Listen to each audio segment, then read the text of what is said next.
we go. Welcome back, everybody, to another episode of the Fantasy Inferno. Alongside my two favorite Robs, I am Brad Menendez. We are glad you guys are hanging out with us on a Wednesday night. Week 3 is in the books, and Week 4 is upon us. There is a lot to talk about, but first we got to get through the important things. Mr. Sullivan, how are you tonight? I'm doing great. How are you, sir? It's Wednesday. I'm tired. Middle of the week. Weekend's coming. Always glad that that's going to happen. Mr. Silvers, what's happening? Not much. Living the good life. Living the good life. I like it. That's, just remember after today, the weekend's that much closer. We are. Yes. Tomorrow night, we've got Jets and Broncos. That's going to be an absolute slugfest or a one-legged kicking contest. I don't really know which. It'll be an interesting game. Yeah, the over-under is 39.5. I think that's all you need to know about this one. It's probably not 19.5. It might be. So you're taking the under. Yeah, that might be. How many interceptions are thrown between the two teams? That's just. I mean, Broncos are starting Mark Rippon's kid, and we know Sam Darnold's in some trouble right now. Yeah, it's not going to be a big fantasy day unless you're maybe it is on the defensive side of the football. I'm not too sure. You're more skilled than I am, but I can't see myself. I'll start guys out of necessity tomorrow night, but there's certainly not any guys that I feel are must-start guys. Yeah, I wonder, is he seeing like werewolves and some stuff now too, going along with the ghosts? Sam Darnold? He's got a serious case of Adam all over him. It's ridiculous. Yeah. And it's hard to wash that off, too. Hey, really good news, though. Really good news is Denzel Mims can come off the IR next week just in time for them to fire Adam Gase. Which, if you remember back a month ago, it was either on this show or on our Heat Seekers show, I said, best thing for Denzel Mims is going on IR because he won't have to deal with Adam Gase. So hopefully that works out perfectly. Oh, for sure. I mean, add to that, news came out today that Le'Veon Bell will come off IR in Week 5. So the Twitter conspiracies or hopes is that Adam Gase is fired after an 0-4 start, and that Le'Veon Bell will be freed for Week 5. I think Adam Gase lasts the whole year for some sick and twisted reason. I just don't think their ownership really cares. Well, so I don't know, man. I've heard rumors from I have a couple buddies out that way that said that the Jets could go one of two ways. They could keep him all year, or they literally could actually fire him and hire a new coach midseason. Like, who would they hire?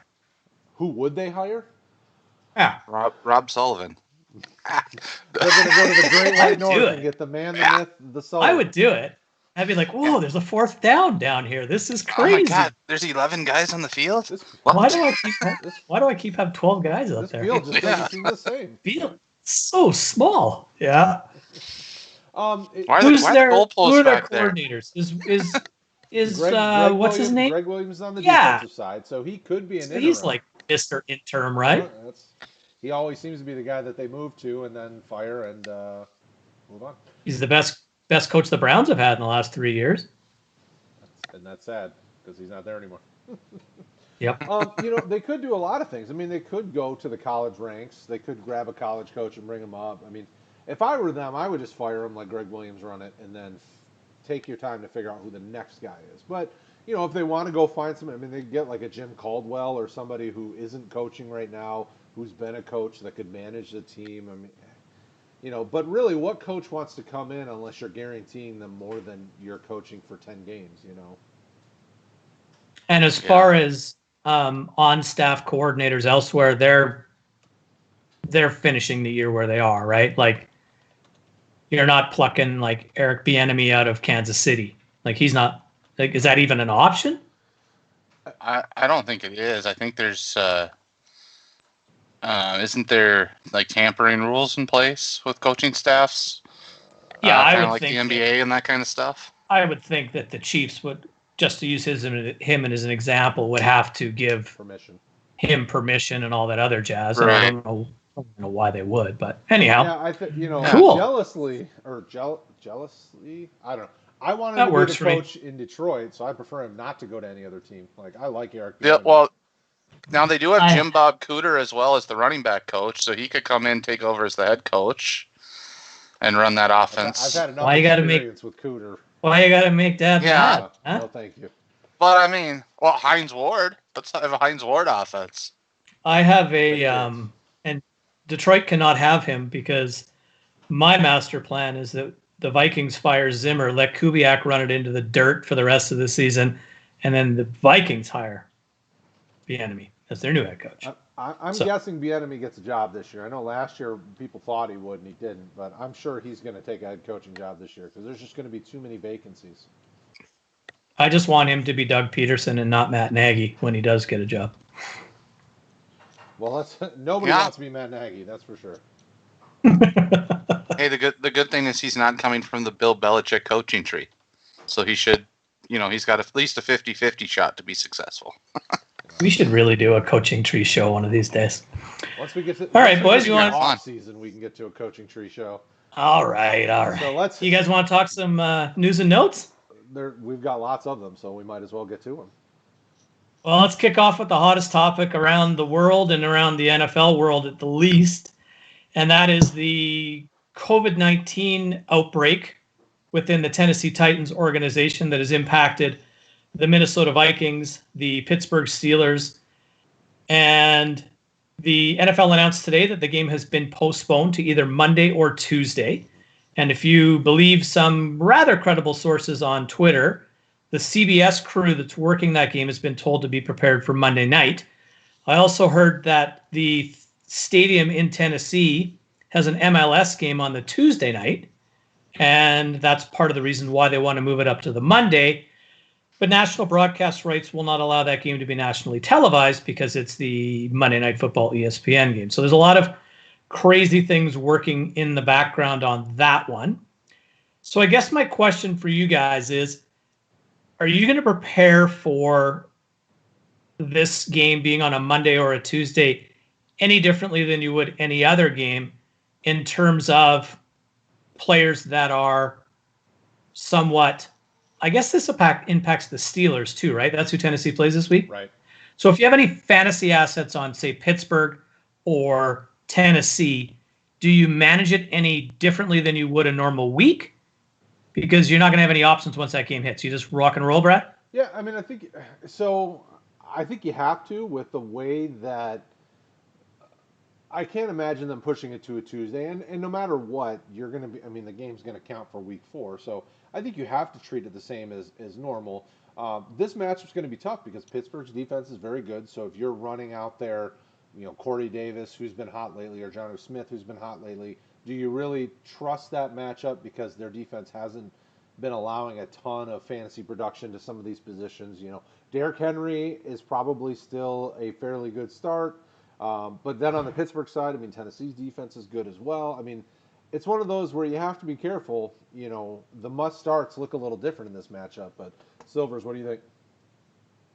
Yeah, I mean, I think I want to wait a little bit longer. I hate to say that. Like, I can't really give a good answer right now because we just don't know yet when that game's going to be. I think if it's Tuesday, I'm a little bit more hesitant, although as of today, but like as of Sunday morning, I might not be hesitant to start any of those guys because we know where things sit a little bit better. Right now we had 3 positive tests yesterday.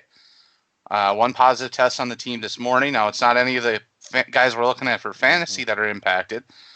But, if we get to Sunday and there hasn't been any more positive tests with the Titans and everything seems to be a go and they seem to have it corralled, then I have no problem, rolling with those guys. As it sits right now, if I had to make my lineup decision tonight, I would be avoiding them because I just don't know what's going to happen over the course of the next 4 days.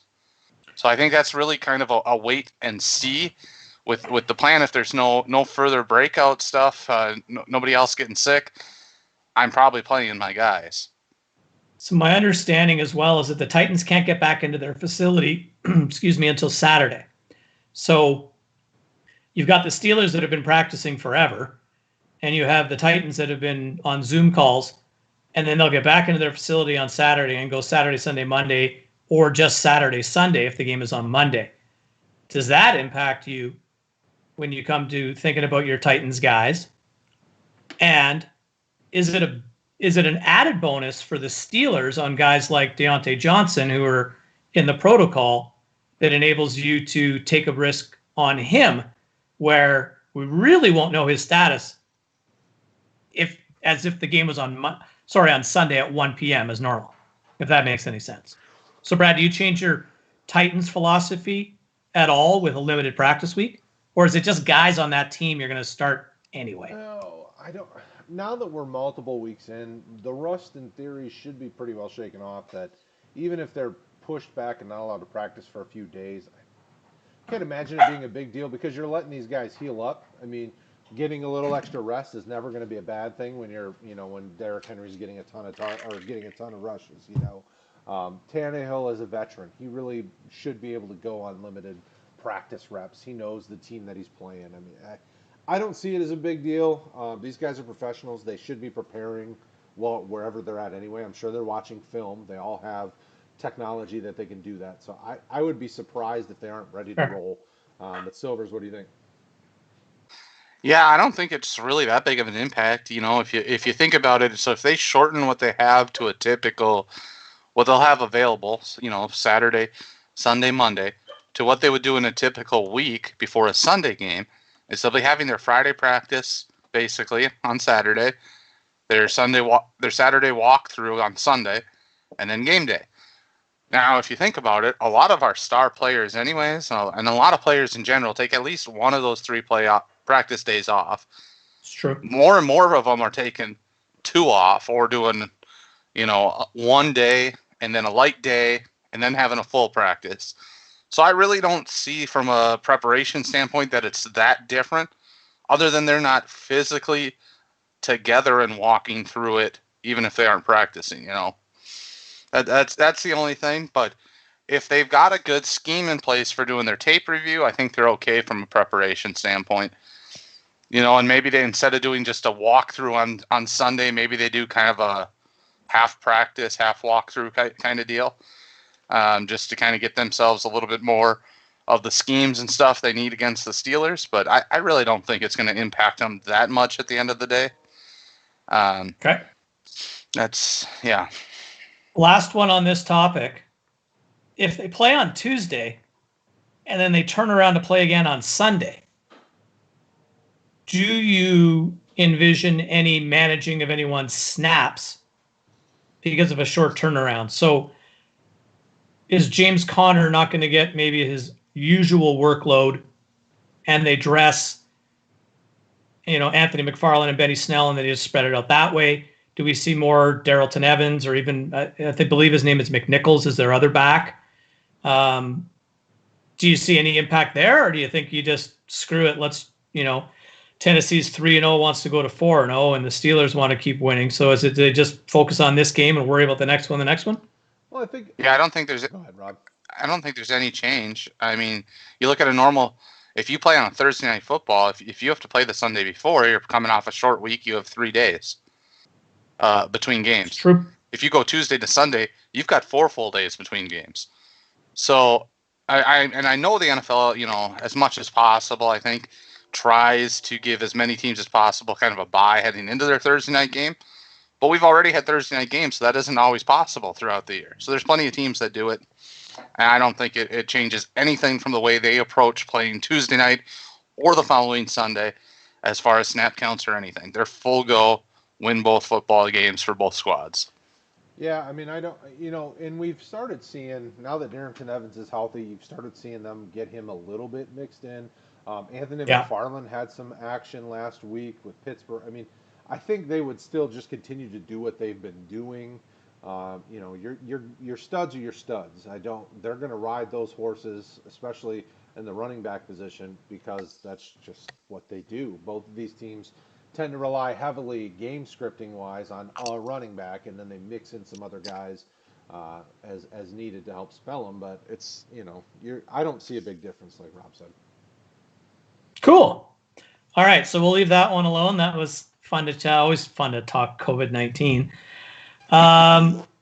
Exactly. Week 3 in the NFL, we had some pretty nice rookie wide receiver performances. We had Justin Jefferson going over 30 points in Minnesota's loss to the Titans. T. Higgins had 2 touchdowns. And Brandon Ayuk sort of had a mini, I guess if you can break out in your second career game, that's what he did. So which of these guys, and there can be multiples, should be owned in typical 18 rostered, 12-team redraft leagues? And who would you prioritize rest of season out of those 3 backs, Mr. Silvers? Well, I would say Justin Jefferson should be 100% owned. He is now officially the starting wide receiver for the Vikings, the number 2 wide receiver there. So I can see why he maybe wasn't owned earlier, because he wasn't starting, and they're primarily 2 wide receiver sets, but they pretty much turned it over to him. So he needs to be picked up, or needed to be picked up this morning. And, I think he's going to play a lot. He's probably not going to score 30 points again. But he's going to play a lot, and he's going to be valuable. Ayuk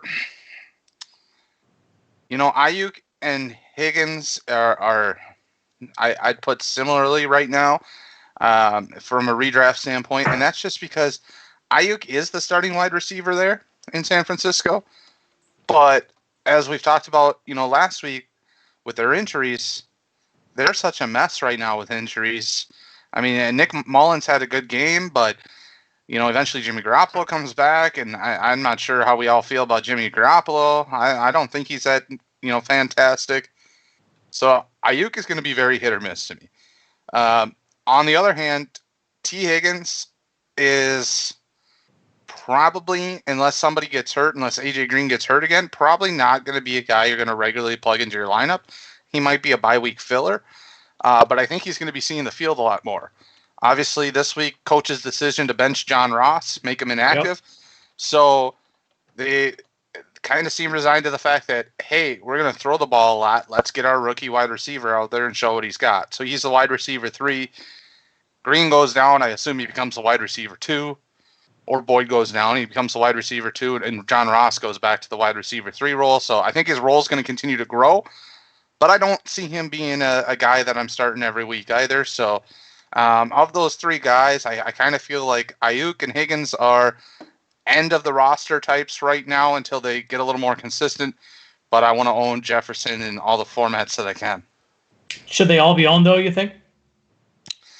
I think it's very possible you're owning Ayuk and Higgins. I also can see that there's going to be weeks where they probably get released throughout the year based on team needs. Yep. But I would imagine most weeks they should be owned in your league. But again, when they're not starting every week, they're the end of the bench guys. So they're also the guys you're dropping when you have a need. Gotcha. Right now. So I think Jefferson is absolutely a must own right now, and probably a weekly starter. T. Higgins, fun fact, is averaging around 60 snaps a game these last 2 weeks. It's almost clear that he's kind of pushed his way into the number 2 receiver role. He seems to have a good rapport with Burrow, and obviously we saw a breakout last week, and things are looking up for him. So I would put him as my next in line because Debo is coming back. Debo has already been brought off IR, and he's probably not going to play this week, but he'll be back for next week. So that means, Ayuk could go back to being still a rookie trying to learn, and Debo then becomes their, top option if Kittle's not in. And, so he's a guy that I would say, okay, I would probably let him stay out there or let somebody else take that guy. But T. Higgins, I'd be okay with throwing on the back of the roster and probably playing in a flex, because look at all these receivers that are down right now. Your Suttons of the world, and DJ Shark was out last week, and I mean you've got guys that are starters that are out or hurt, and you gotta fill it somewhere. At least Higgins has what could be a nice ceiling, because that 2 touchdown game was nice. It was helpful if you were a guy that played him. So what do you think, Sully? I think I agree with both of you with a little bit of a twist. So Jefferson, for sure, he needs to be owned in all leagues. He is locked in at the number 2 wide receiver spot in Minnesota. And I don't know, I watched that entire game. He looked more like their number 1 wide receiver than their number 2 wide receiver. Like Thielen was a ghost for half that game. Now, that might be what Tennessee did to the Vikings. They might have just taken him away completely. So Jefferson would be the top guy for me there. I would then put T. Higgins next simply because I do agree with what you said with Brad, with Debo coming back, but layer in the fact that Kittle's coming back too. So Kittle is the number one pass catcher in San Francisco, regardless of the wide receiver complement. T. Higgins played a large number of snaps. I believe he led them in targets against the Eagles as well. Burrow seems to be comfortable with him. So I don't know if I'm going to start him. I think you're right. He's probably a flex play. But I would probably say that with the number of injuries that we've seen this year at both the running back position and the wide receiver position, and what the waiver wires look like in the vast majority of the leagues that I am in, that all three of them should be owned, and Jefferson should be the guy that you're targeting if for some crazy reason he's not owned in your leagues right now. Cool. All right, next up, real simple question. Should Carson Wentz should he be dropped if you own him in a 12-team league? Brad. So if it's 12-team, 1 QB, and you need to make a move or do something, I mean, I hate to say yes, but you could, depending on who your other quarterback is, if in a pinch. I still think they can turn it around. I know the receiving core, again, is just getting pummeled with injuries. I mean, right now, they're starting John Hightower, who's a rookie, and obviously not J.J. Arcega-Whiteside because he's still not showing up. You know, Alshon Jeffrey's supposed to be back practicing. If he can get some receiver, I mean, Goddard went down too. I'd say yes for now, but I would hate to do it long term because I think he can bounce back. He's such a good quarterback.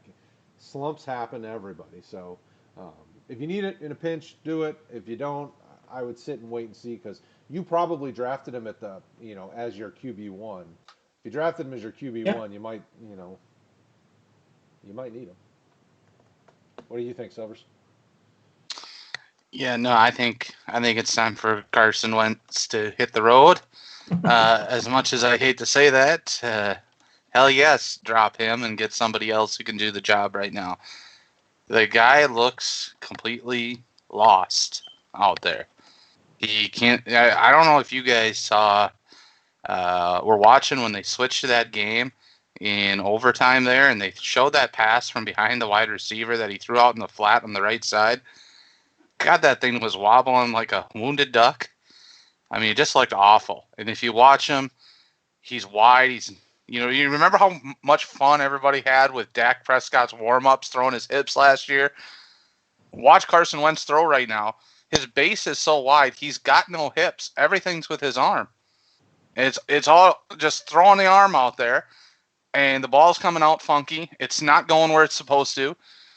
And it's all a mechanic issue. It appears like to me, not being a quarterback guru, but it appears to be a mechanics issue. It appears to be something that is fixable.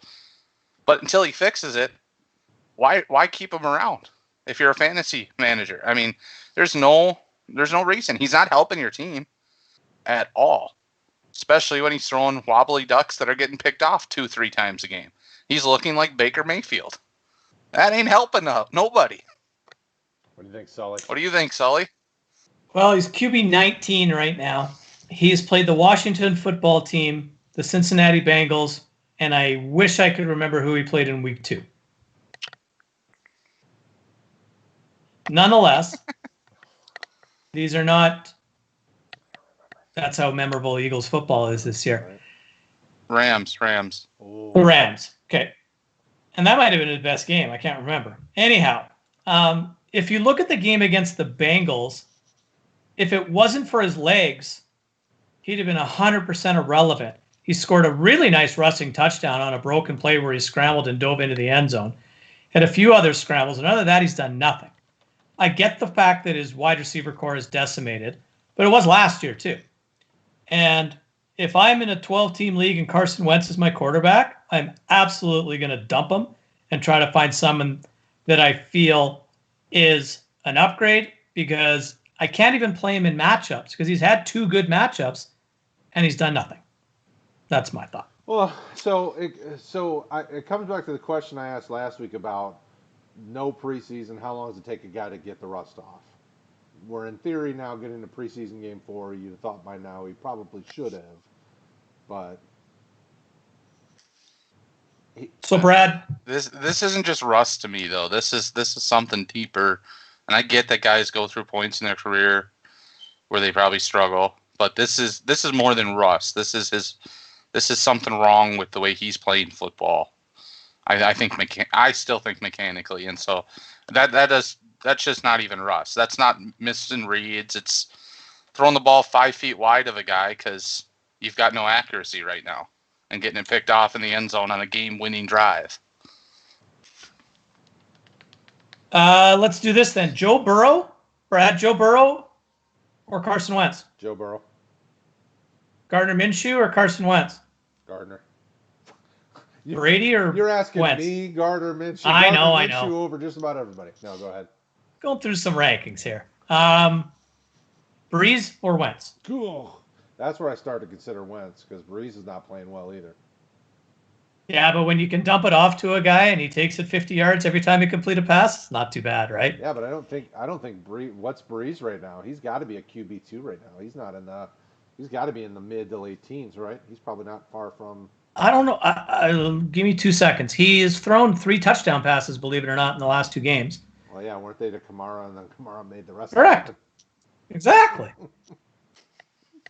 Kamara's the number 1 fantasy player right now. You know. Interesting. Breeze is quarterback 18. Wentz is quarterback 19. How about Ryan Fitzpatrick or Carson Wentz? Right now, Fitzpatrick's playing better, but you know that other shoe's about to drop before too long. Okay, let's get a little crazier. Derek Carr or Carson Wentz? Derek Carr's playing better right now, but man, I hate saying that. Nick Foles or Carson Wentz? Carson Wentz. Nick Foles is he subs in nicely, but man, he's not going to be any good either. I don't know. There's a guy who was on the stream last night that seems to think he's rejuvenating their offense. So we'll see. All right, that's enough name game stuff. Yeah. Last one I got for you guys, and then we can get into the meat of the episode is, so through 3 weeks, who is your biggest fantasy surprise and your biggest fantasy disappointment? Rob, you want to start this one off? Sure. I'll let Brad get the little hidden fruit one we were talking about before the show. I'll start with my biggest surprise is Cam Newton. Just the way he's come back and looked off after the year off. I think he's leaner. He's throwing the ball probably better than he's ever thrown.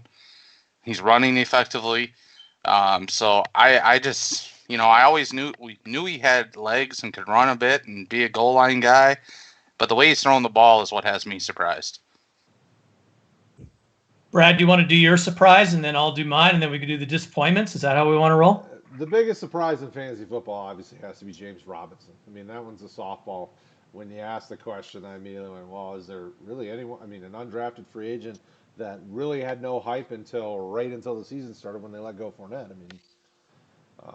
Right now if I'm looking at things correctly, he's a top 20 fantasy player. When it comes to running back, he's the running back, 5, 6? He's right behind Dalvin Cook. Yeah. So, yeah.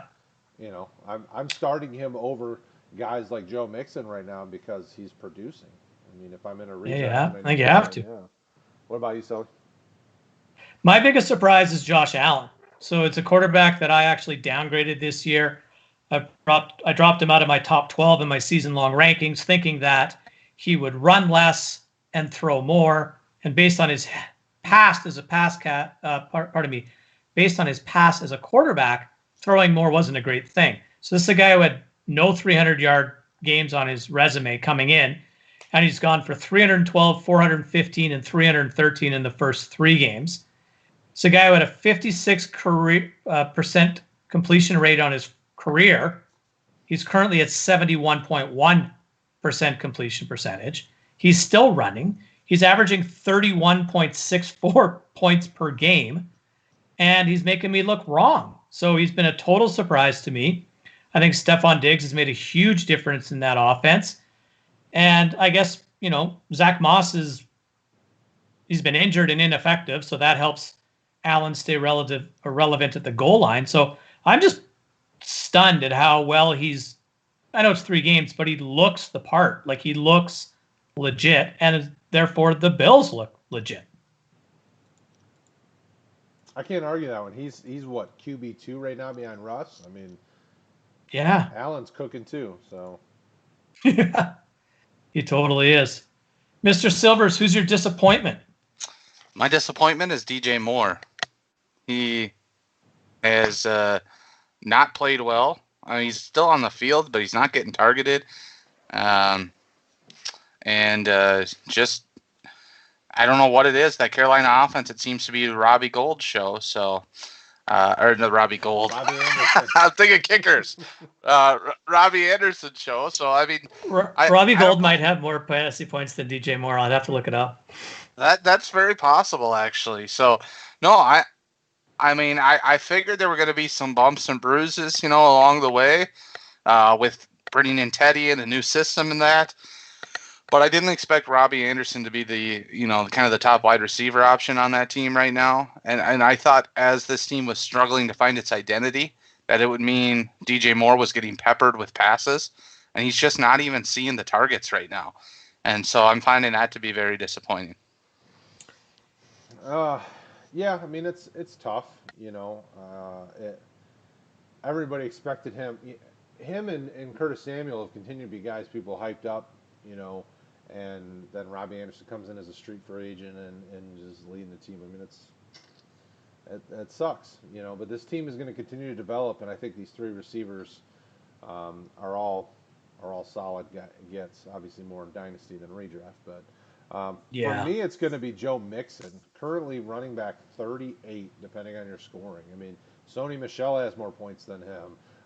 Antonio Gibson, Malcolm Brown, Mike Davis. I mean, he's getting, so many other running backs are more valuable right now and are scoring more than him. And it's like, what? This offense has looked pretty good, but it's been so much throwing, and he's just not getting involved in that.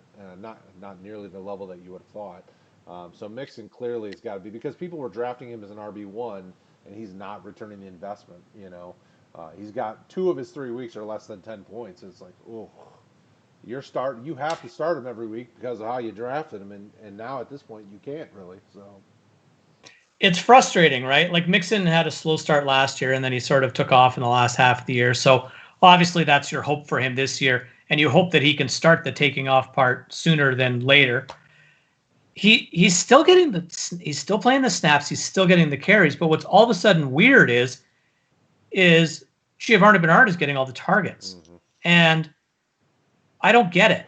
Like, it seems like Giovanni Bernard is in his 48th season. He's been there forever, and he's decent, don't get me wrong, but Joe Mixon has shown before that he can catch the football out of the backfield. He's clearly their best talent. I don't know if they're concerned with his workload. I don't know if his migraine/fake holdout in training camp led to maybe a little bit of internal hurt feelings, for lack of a better term. I don't know what's going on there, but I agree with you. I completely agree. He's been a massive disappointment.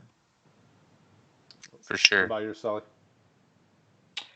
Mine is Mike Williams, and it's not even a guy that I'm really that high on, but he's currently wide receiver 85. He averages 5.67 PPR points a game. That's pretty hard to do. You mentioned some of the running backs that are ahead of Mixon. We have, let's take a quick look here, Isaiah Ford, Larry Fitzgerald, Zach Pascal. Mike Thomas in Cincinnati has more fantasy points than Mike Williams for the Chargers. So not a guy that I was overly high on. I think he's an inflated value based on, for dynasty guys especially, the draft capital that you put into him coming out in his rookie year. I thought Justin Herbert would be better for Mike Williams than Tyrod Taylor. It looks like it's the absolute opposite. It looks like Keenan Allen is the main beneficiary of Justin Herbert. So that'd be my guy. He's not a top 36 wide receiver, but he's at least a top 5 wide receiver, and he's not even sniffing it right now. So that's mine. Yeah. Yeah, with that, Keenan Allen had 29 targets through these last 2 games with Herbert. But if you remember back to training camp, Mike Williams was out for, was it 2.5 weeks with his shoulder injury during camp? And when it comes to the rookie quarterback, I think that plays a role. Just the fact that he spent more time throwing the ball to Keenan Allen in training camp when he was getting his reps. That's who he's the most comfortable with. He knows his routes and his play more so than he does Mike Williams, because half a camp Mike Williams was out. I think that plays a role. Now, I fully expect with the number of targets that Keenan Allen's been getting, that teams' defenses are going to start adjusting, bracketing that coverage there. It's going to open up more opportunities for Mike Williams. Herbert's going to be forced to look his way because of the type of coverage Keenan Allen's going to see going forward. But I think that's played a definite role in the first 2 weeks, just the lack of reps those two got together. I think that's valid. And all I'll add to that is I'm absolutely thrilled with all the people that downgraded Keenan Allen and to a certain extent Austin Eckler as well. And I get why they had, because of the change in quarterback from Phillip Rivers to Tyrod Taylor.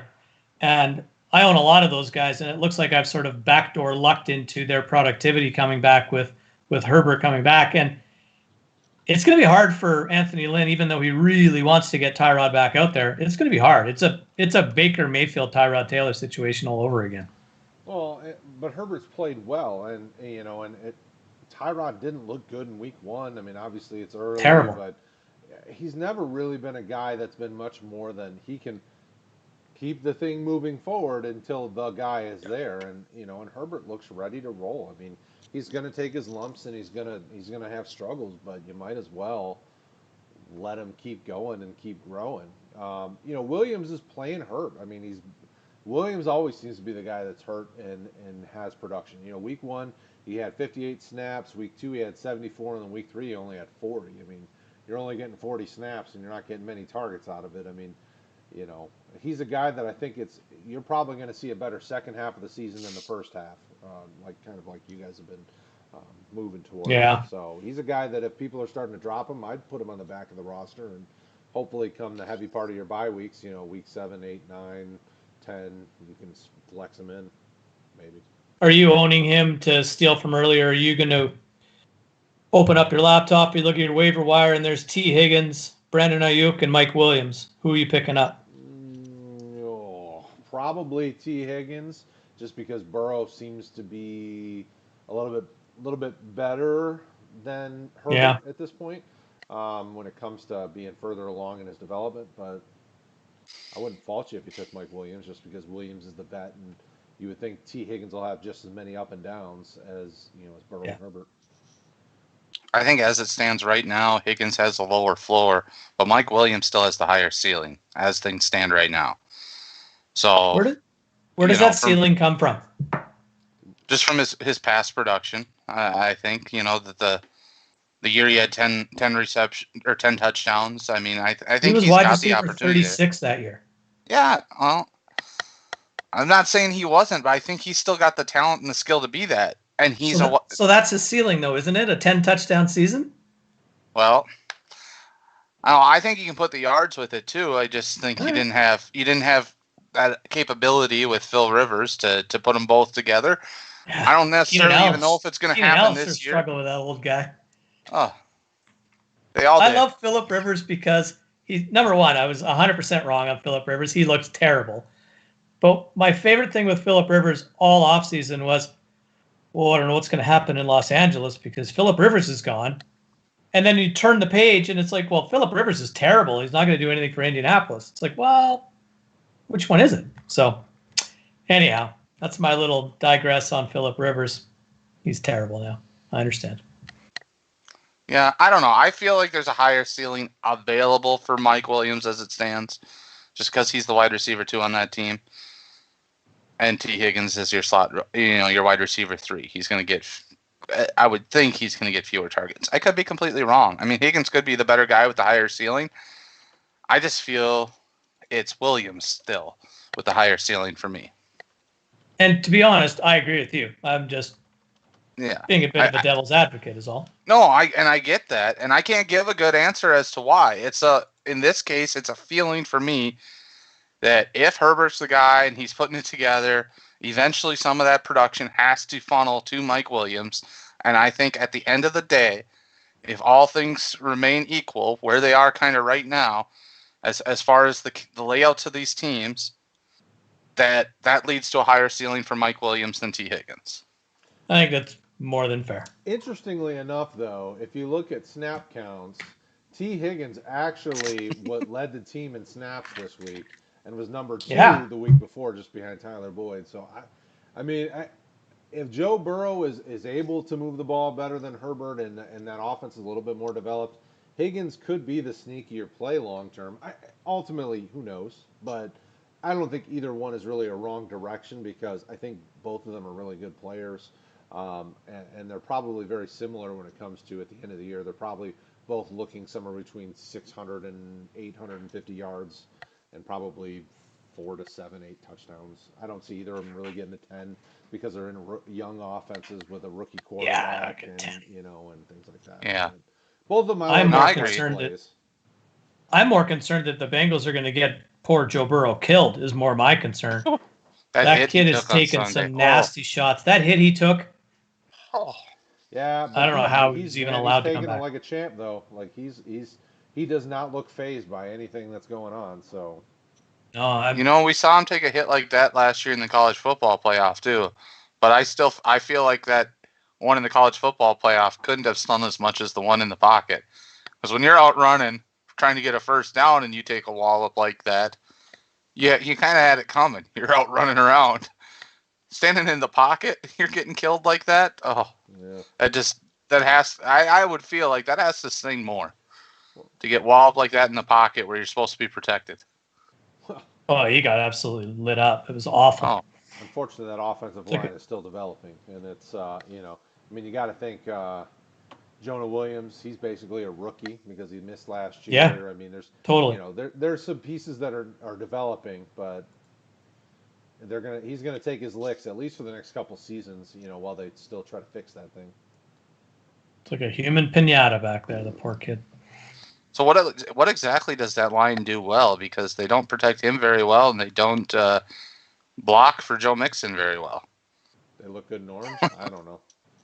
Yeah, orange is the new black. I'm sure they're really. I'm sure they're really nice guys. Well, but you got to think. Look at really the only guys that. I'm looking at their offensive line right now. Jonah Williams, basically a rookie, a left tackle. Michael Jordan was obviously a great basketball player, but he is not the guy that's playing left guard. He might be as good. The fourth rounder from 2019 is there. There started Trey Hopkins, Fred Johnson, and Bobby Hart are the center to the right side of that line. And none of those guys are guys they drafted. They're all just free agent guys that were picked up for trades, things like that.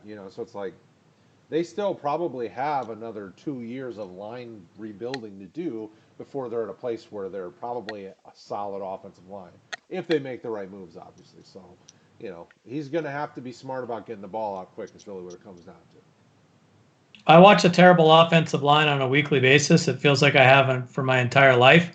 And I don't know, man. Like, if I'm an NFL general manager for the next foreseeable future, that is my first-round pick. And I don't really care what my team needs are because sooner or later that's going to be your team need. And from the way I see it, it's the hardest thing to establish. You look at what it did for, Dallas, and you look at what it's doing for Indy. Like, those lines are exceptional, and they're going to win games that they probably shouldn't win simply because that offensive line will protect them and propel them forward. So, I don't know. I like Cincinnati's offense a lot. I just wish that it wasn't as... Burrow shouldn't be throwing 61 times as a rookie. Let's put it that way. Yeah. No, I agree about the offensive line. I mean, look at what it's even allowed Aaron Rodgers to do, having a good offensive line. I mean, look at Sunday. You're taking on the Saints with no wide receivers. I hate the Packers. But I'm just saying, if he doesn't have time for those guys to work their way open, for him to make all his reads, the Packers don't have the same kind of success either. They've done a really great job of building their offensive line. I think part of the problem with the Eagles and with Carson Wentz right now is their offensive line. They've got guys down on the offensive line, just like at wide receiver, And I think the offensive line is the bigger concern. The wide receivers get all the focus. But, that might be part of his mechanic issues too, is he's not exactly protected back there either. So, if that could be why he's feeling uncomfortable. I think with a guy like Aaron Rodgers I would hazard a guess that Aaron Rodgers knows where he's going to throw the football before he even snaps the ball. And you give him protection to make sure that he can go through those reads even if he needs to. It just elevates it. Like, he looks like a guy who has said F you to everybody, including his own organization and everyone else that wears green or has cheese on their head. He doesn't care. He's going to go out there and light it up. And look, I'm a Vikings fan. Brad's a Lions fan. Sucks. Like, I hate it. But man, right now, I'd say he'd probably be the front runner for the MVP if they hadn't found some dry wood out in Seattle so that Russ could cook with fire. I think Josh Allen would be as well. Yeah, he's up there. But I think they're distant second, third right now to Russ Wilson. I don't think the Packers have really played anybody good yet either. And I think that after watching the last two Saints games, I'm not so sure that defense is very good. But I don't know. They're not the team they were. I think the Packers defense is awful. Yeah. Did you say the Packers? What else are we talking about, Brad? Yes. Not the Packers. This show is over in my mind. I mean, this is ridiculous. Talking Packers is the worst. That's a very valid point. We have had some. We can't talk about your guys' teams because you guys have. Why Detroit? Detroit. I'm not. No. 0-1. I believe the quote. I believe the quote last week was, "Who cares? It's not like they're going to win anyway." And then they won. We beat the Cardinals, which is only because they hate me. I was hoping that they'd leave Patricia and Quinn there in Arizona, but too bad. I thought they were going to tie that game for a while. It was so good and so enjoyable for me. After the first week, I watched the first week. I was all hyped up. I'm like, you know what? Maybe these guys finally do something. No, I stopped watching after that. So I just watch football to enjoy football, and don't turn on Lions games. I actually watched the Falcons game last week because I knew they weren't going to win, even though they were up by 70 points. We actually have. You know what? I want to pull in a couple of these questions. I appreciate first and foremost. I appreciate our YouTube and Facebook communities. You guys are amazing. I love the conversations that are going on in here, and you guys are rocking it. We have some good things that I want to bring up and see what you guys think. William Hanby over on YouTube is asking what he should do with his team. So he has Saquon out, but the rest of his team is some of the bigger names on his team are Aaron Rodgers, Joe Mixon, Josh Kelly, Devontae Adams, Calvin Ridley, Terry McLaurin, Noah Fant. He's got Justin Jefferson, Jeff Wilson, Will Fuller, T. Higgins, Carlos Hyde. Should he be looking to try to make a move with that roster? Or the thing I posted in the chats, kind of real quick was I think you might just want to keep an eye on the waiver wire and kind of go with that. With a team like that, is that something that could really compete this year? Or is that something where he really should maybe try to make a move? Because obviously Saquon's not going to do him any good. What do you think, Mr. Sullivan? So I'm just glancing over at the question, and the need would be running back on that roster. Devontae Adams, Calvin Ridley, Terry McLaurin, Justin Jefferson, Will Fuller, T. Higgins. I think I'm going to try to. Yeah, you're the Barkley owner. That you're needy there, but what does the Christian McCaffrey owner look like? What does potentially even the Chris Carson owner this week? All of the Raheem Mosterts and all of these injuries to high-profile running backs, I would try to grab someone that you can kind of solidify your running back crew with since Mixon is struggling. That's a damn good team, though. Like, I don't think you have a whole lot to worry about. I'd hazard to guess to say you're closer to 3-0 than you are 0-3 with that roster. So I would look at the waiver wires. Probably not much on the waiver wire that you're going to plug into that lineup. But keep your eyes open for a deal that might be out there, and hopefully you get Devonta Adams back soon, and you can crush people with your wide receivers and your tight ends and your quarterbacks. What do you think, Rob? Yeah, I think as disappointing as Joe Mixon's been, he's going to come back to the pack some. Josh Kelly's been very good, getting touches. I mean, he's going to be a solid RB2 play. If Mixon can return to his RB1 role, I think you're in decent shape there. But Jeff Wilson, Carlos Hyde as your only two other running backs. I'd maybe look for a small upgrade at running back. T. Higgins is coming off a nice week, so maybe you can take and so is Jeff Wilson. Maybe you can take, T. Higgins and Jeff Wilson and turn them into a high-end running back too. Just that would be a possibility. Because you've got the depth at wide receiver, and I think if you keep Justin Jefferson, you still got good depth there. So I think that's possible. Turn him into a running back too. Get yourself a third running back, and I think that's a team that's got a good chance to go a long ways this year. Agreed. Okay, so let me see what else. Okay, so that was the big question that I saw that I thought would be really interesting. Chris Patel over on YouTube. As the Chris Godwin owner, what should I do? My other receivers are A-Rob, Julian Edelman, and DJ Shark. Should he be, or are there any receivers he should be targeting in a trade, or, what do you guys think about Godwin? My message was, I just kind of shot in the chat that I would probably stand pat and kind of see what this offense continues to do. Because remember, new quarterback, offense is still developing. Obviously, the new veteran quarterback. I think Goodwin really could be a better second half of the season player. But Sully, what do you think about Godwin, and should you try to make a move? I think you're going to be down Godwin for a couple of weeks. I think I'm looking at their depth chart currently. So Scotty, was it Miller? Yeah. Is probably the guy that gets the lift. I noticed that he didn't really practice today. He's a little banged up.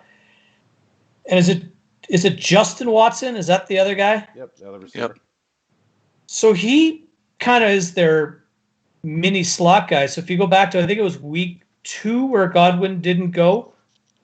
Didn't he miss a game? Yeah. Yep.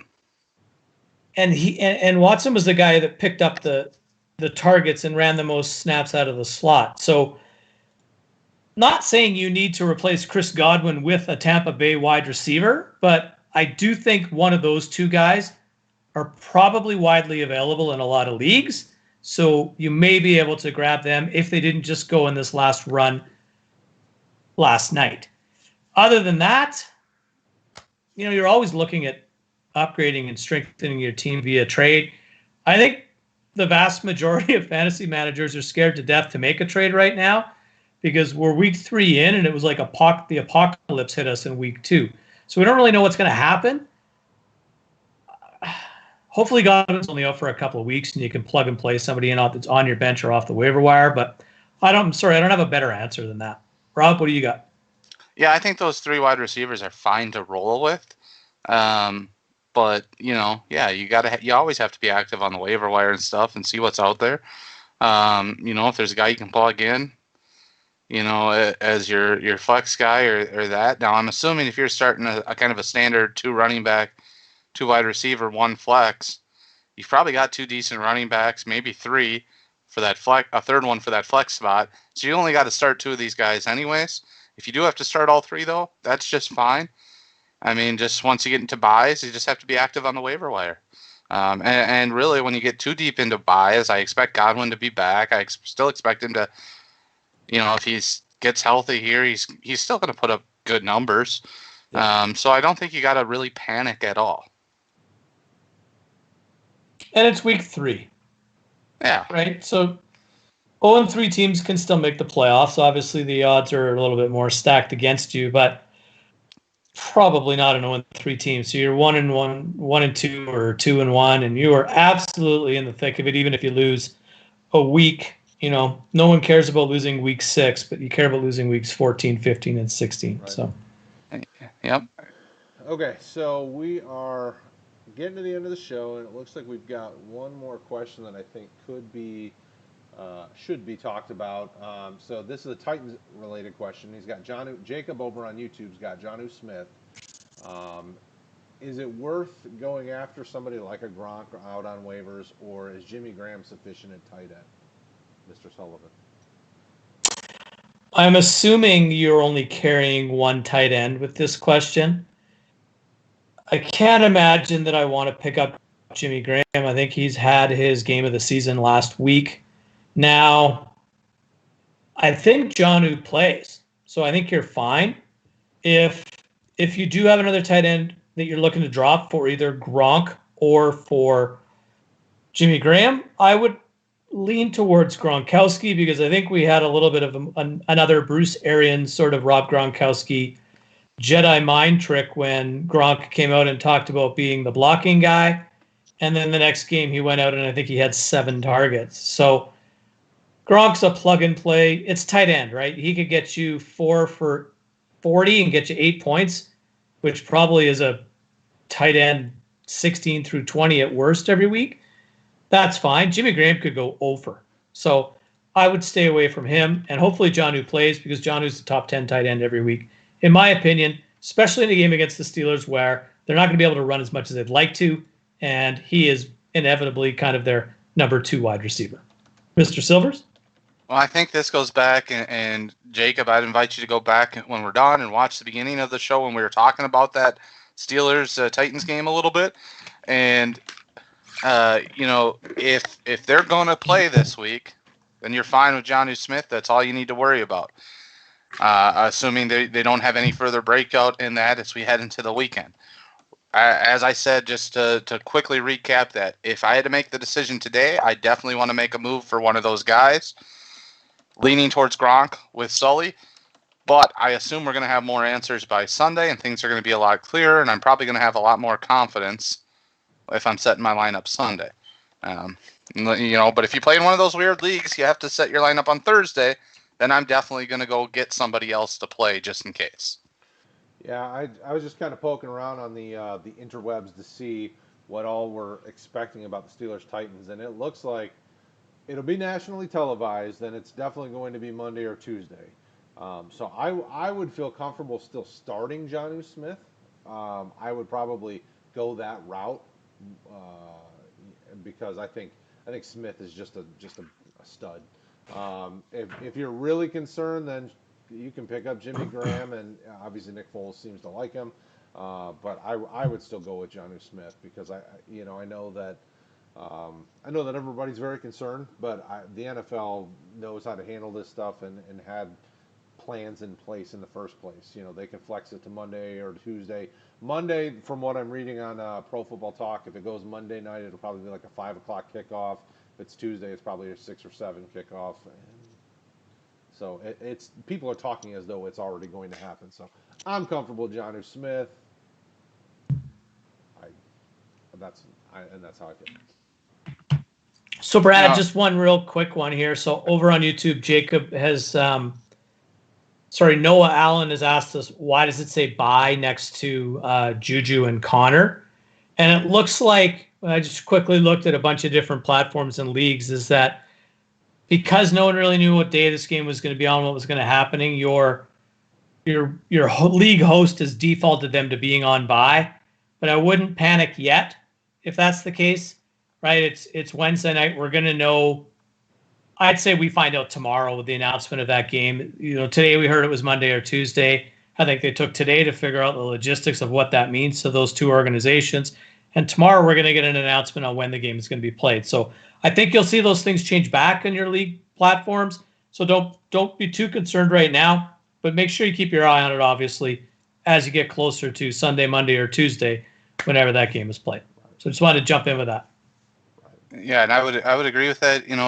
Check your platform, whatever platform you're using, their social media, whatever they use to get information out to their players.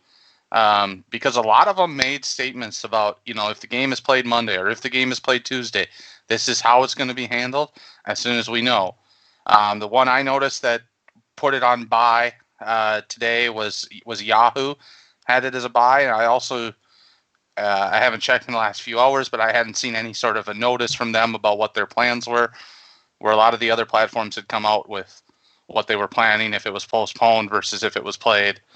still with, before next week's game starts. So that's what I would do. Just check with your platform, kind of see what they're doing. I'm sure they've got a plan, just like Sully said. And if there's a game set, it'll probably revert back. Yeah, I don't think we need to have any kind of plan in place for fantasy purposes. I think your week just won't end until Tuesday night as opposed to Monday night. And it makes it a little bit more fun. I'm assuming waivers will still run in most leagues on Tuesday night for Wednesday morning.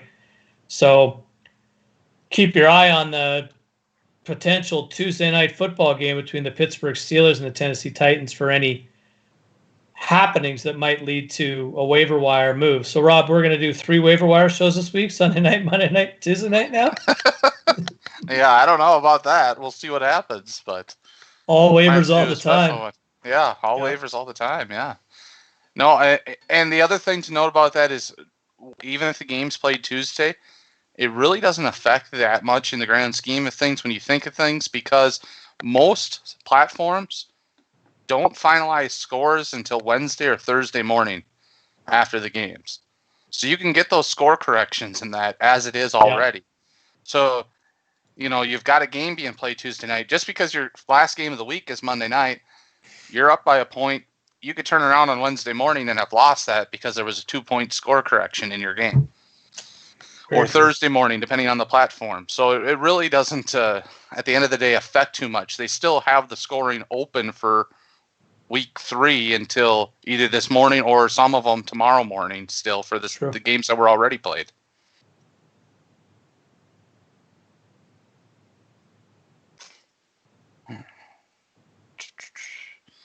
All right. Do we have anything else? Not seeing any other questions. No, I think Noah actually followed up and asked us what our thoughts on Julio Jones are for this week. If he plays, you start him. I mean, I think you have to. That's all I really have to say to that. He's healthy and he's going. Other than I need him back. And it should be kind of a fun track meet on Monday night, I'm hoping. Because I don't think Green Bay's defense isn't good. We know Atlanta's can't hold the lead. So yeah, it could be a high-scoring game. I'm even thinking if you're in a running back pinch, a guy like Brian Hill could be a startable guy. If you're in running back purgatory, like I am in the Scott Fish League, I got lucky and grabbed Jeffrey Wilson and slotted him in as my starter this last week, and he helped me get a dub because I was just brutal. Love it. I think you could probably in this game you could play a lot of the Falcons and Packers skill position players. Would you start 2020 MVP quarterback Aaron Rodgers? That's the question. I won't start Packers on my roster. I'm sorry. You don't own any? Hey, I think you have to. Injury wise, because there's so many of them. Have we heard anything though about Julio? Like, I don't think he participated today, but he wouldn't even if he was healthy. You probably will. You really won't know until Thursday's injury report, I don't think, because most times you give the vets Wednesday off anyway, and right. And then Adams, I guess, would be the same situation because we're wondering what's up with him as well. Right. Yeah, those guys, the first time we'll really hear about them is going to be tomorrow. That'll be their first official practice for the week. Right. So, I guess it's just kind of wait and see. But I think we've said it, you play those guys if they're active. Yeah.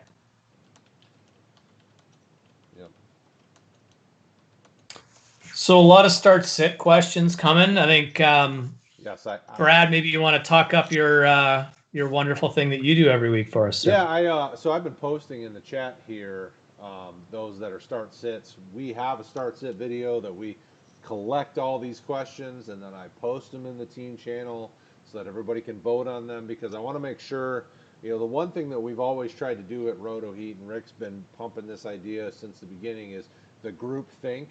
We want to make sure it's not just Brad's opinion or the Rob's opinions, but it's the team opinion, especially in things like start-sit. So all these questions you guys have been posting or posting in our chats tonight, whether it's on Facebook or YouTube, I've been putting them on my I store all the questions each week on sheets so that I can put them up on Facebook or put them up in the group chat and have our team vote for them. And then Friday during the day, I'll record a video. We'll do all our gobbledygook, put it on YouTube for you guys. So make sure if you're not connected to Roto Heat on YouTube, you haven't liked and subscribed. Well, I don't know why you haven't. That'd be crazy. It's amazing, and you should have already. But if you haven't already, make sure you do it, because then you'll get notified when we drop that video. Typically, it's a kind of midday Friday afternoon. So if you have questions about tomorrow night's games, hit us up on Discord, on Facebook, on YouTube. The start sit video. So on Tuesday, I typically put out a video saying, hey, let us know who you want to start sit, questions about. If you have questions about Thursday night games, you put them on there, and we'll get back to you. Or find us on Discord, or shoot us messages anywhere. All the places you can find all of us. Our Twitter handles are underneath our names. You can always shoot us some DMs, and we respond as quickly as possible. But it's better if you're on Discord, because then you can post it in the chats, and then you get a lot of different people responding. So you can kind of get a different vibe from the Discord group. So we like to communicate. Discord's a great interactive community, totally free to be a part of our Discord group. So I'd highly recommend that. You have a question over on Facebook, but let's push it into your Start Sit video this week as well. And just a reminder that Sunday nights, late, Mr. Silvers always puts out a waiver wire video. I've been trying to join him. I couldn't do it this week, but we're doing that every Sunday night. So we try to get that out early for you to take a look at your potential waiver wire moves leading up into Tuesdays. This week, like we've talked about throughout the show, might be a little bit fun, because we might have 2 games still on the slate, or we probably will have 2 games still on the slate versus the 1. But nonetheless, we'll do that. And that's all I got. What else is going on? That's it. I mean, everybody's excited for what's going on. Hopefully your teams are doing well. I know people are excited I see Wesley over here on YouTube's excited about Monday night potential shootout in Green Bay. I expect it to be the over/under on that one should be pretty high. It'll be a high scoring game. But other than that, we're good, man. I think another Wednesday's in the books. Hopefully, everybody send some love Bryce's way. I know he's been having some power issues. That's why we missed our main man Bryce this week. But hopefully we'll get him back next week, and you'll have the fearsome foursome recapping all things week 4. And we'll talk to you guys again soon.